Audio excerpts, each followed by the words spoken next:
আজকে হচ্ছে 13ই এপ্রিল 2023 আর বাংলা বছরের শেষ দিন। তো এই বাংলা বছরের শেষ দিনটা কিভাবে কাটছে, কি কি খাওয়া দাওয়া হচ্ছে এবং কি কিভাবে আনন্দ হচ্ছে, এই নিয়েই কিন্তু আজকের ভিডিও। তো এখন সকালবেলায় ছাতু খেতে বসলাম, তো এবং ছাতু খেতে খেতে আপনারা দেখে নিন দিনটা কিভাবে শুরু হয়েছিল। তো চলুন শুরু থেকে শুরু করা যাক। সেদিন সকালবেলায় চলে গিয়েছিলাম বাজারে। চৈত্র সংক্রান্তি উপলক্ষে যে খাওয়া দাওয়ার ব্যাপার রয়েছে তার জন্য কিছু জিনিস কেনার ছিল। তো আগে যে জিনিসগুলো গ্রাম বাংলায় বা শহরতলিতে বাড়িতে বাড়িতেই পাওয়া যেত, এখন সেগুলো কিনে আনতে হয়। তো যাই হোক, প্রথমে গিয়ে পাট পাতা, গিমা পাতার এই সমস্ত নিয়ে যে দোকানগুলো বসেছিল ছোট, সেখানে গেলাম এবং সেখান থেকে যতটুকু প্রয়োজন সেগুলো নিয়ে চলে গেলাম নিম পাতা কিনতে।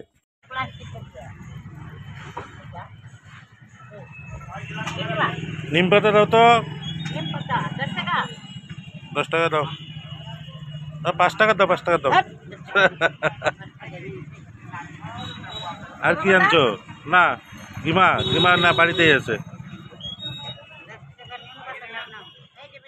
এদিকে বাড়িতে শুরু হয়ে গিয়েছিল চৈত্র সংক্রান্তির খাওয়া দাওয়ার প্রস্তুতি।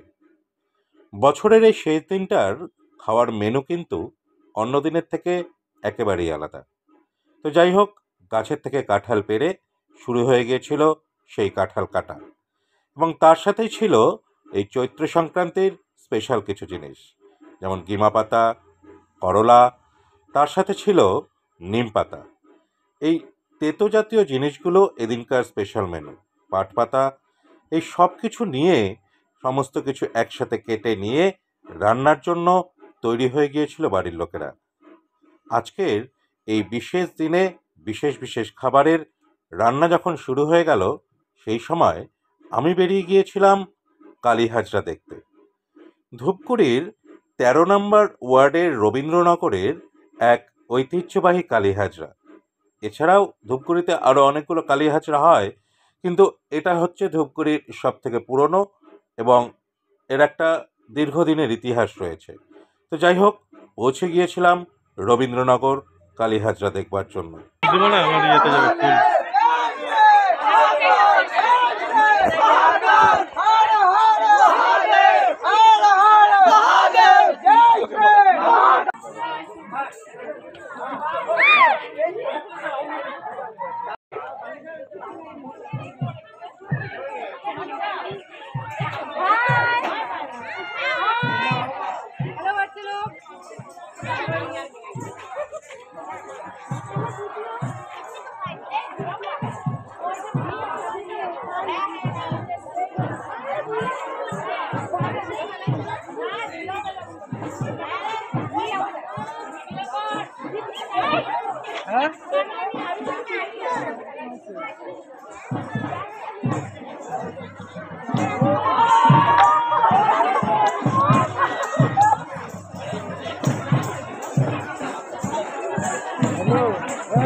ছেড়ে দাও একটু।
বাড়ি ফিরে দেখি রান্না শেষ। তো আজকের এই স্পেশাল মেনুগুলো দিয়ে তারপর বসে গেলাম খেতে। তো আপনারা যারা ভিডিওটা দেখলেন তাদেরকে ধন্যবাদ। যারা ইউটিউবে দেখলেন তারা সাবস্ক্রাইব করুন, যারা ফেসবুকে দেখছেন অবশ্যই ফলো করুন।